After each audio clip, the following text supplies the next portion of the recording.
So the third bonus item I want to tell you about is one I'm really excited about. This is the Code Toolbox Source Code project. And so what this really is my personal swap file of code.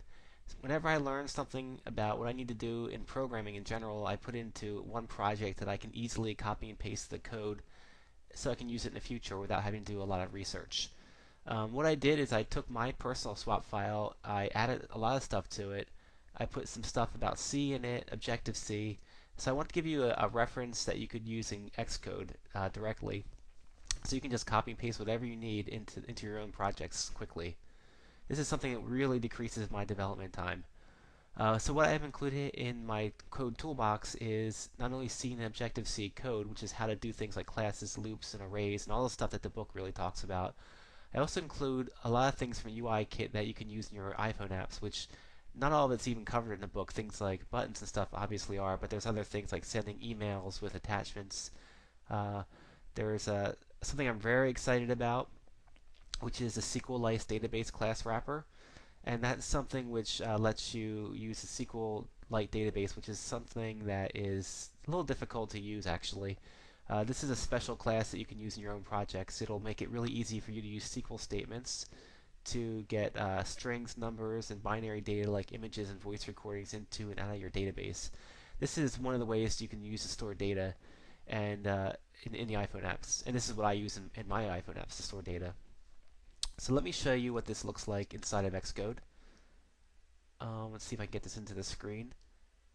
So this is the Xcode Code Toolbox project. It has under classes everything organized under programming language. So you can see in C there's examples on how to do functions, variables, operators, arrays, and as you can see, I'm looking at right now the example of a C array. It shows you exactly how to do it.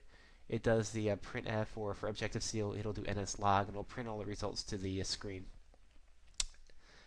But generally what you do is copy and paste this into your own project when you need an example.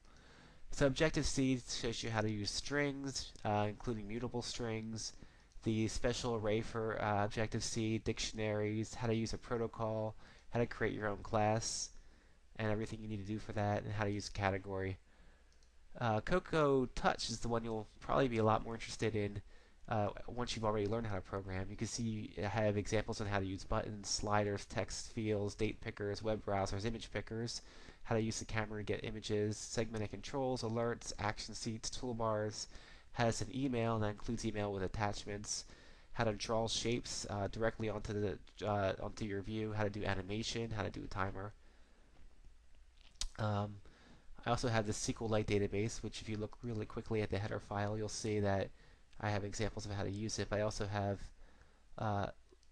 all these things here. All you really need to do when you're using this wrapper class is to not only pass it the database that you will have to include in the bundle of your app, but you need to pass it a table name, a column name, and then the SQL statement, and it'll return or update the database appropriately. So you can see that in more detail when you're looking at this for yourself.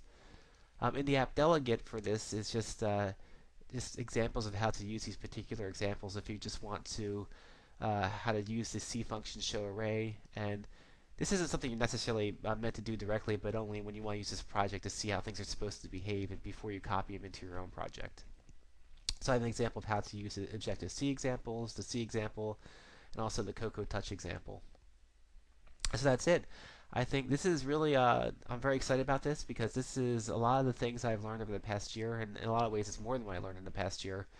It has all the things you really need to do to make a really nice looking application for yourself. And I'm really hoping that this is something that once you've learned how to program, you've learned the architecture, and you get the idea of how to make an iPhone app, that this is something you can really use to really get what you need done very quickly.